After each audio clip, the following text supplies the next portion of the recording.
طاقت کے باوجود تخت پہ بیٹھا موت طلب کر رہا ہے۔ اس نے کہا یہ تخت اب مجھے سکون نہیں دے رہا، اب ایسا کرو کہ مجھے تخت سے اٹھا کے اس راکھ پہ پھینک دو۔ پھر اس نے اللہ کو ایک آواز دی کہ ارحم یا من لا یزول ملکہ الا من زال ملکہ۔ اموی بادشاہ طاقت کے باوجود تخت پہ بیٹھا، ابھی اس سے کسی نے بادشاہت چھینی نہیں ہے، تکلیف آئی جسم میں، ناقابل برداشت ہو گئی، موت طلب کر رہا ہے کہ مر جاؤں، اور طلب موت میں جہاں تک پہنچ گیا اس نے کہا یہ تخت اب مجھے سکون نہیں دے رہا، میری بیماری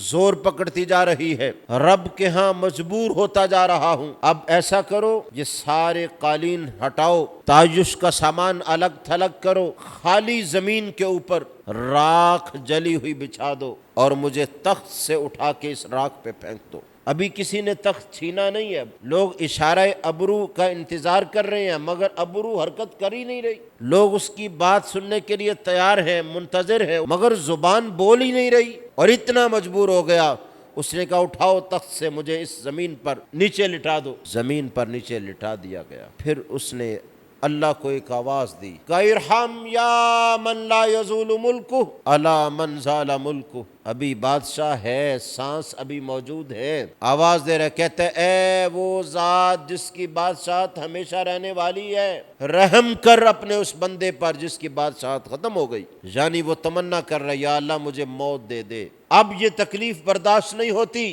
ارے تخت تو موجود تھا، تاج تو موجود تھا، حکومت تو موجود تھی، صرف جسم کی ایک مرض نے یہاں تک بندے کو لا کھڑا کیا۔ پھر اللہ نے اسے آسانی دی، روح نکال لی، دفن کے بعد کسی دوست سے ملتا ہے، اس نے کہا بتا کیا بنا، تو جو بھی ہو، بادشاہ بھی ہو، آخر اللہ اللہ ہے، بندہ کتنا بھی نیک ہو آخر قبر قبر ہے، وہ معاملات اللہ کے سپرد ہوتے ہیں۔ اس نے کہا مارا گیا تھا، زندگی بھر کی بادشاہت بھی مجھے نہیں بچا رہی تھی، بس جو مرتے دم میں اللہ کی بارگاہ میں عاجز ہو کے رویا نا، زمین پہ آ گرا، اللہ کو میری آہو بقا عاجزی پسند آ گئی، اور اس نے کہا کہ اس نے مجھے پکارا ہے اور مجھ سے رحم کی اپیل کی ہے اور میری بارگاہ میں تخت کو چھوڑ کر زمین پہ آن لیٹا ہے، اس کی عاجزی اور ان کی ساری کی وجہ سے اے فرشتوں میں نے اس کی بخشش کر دی ہے۔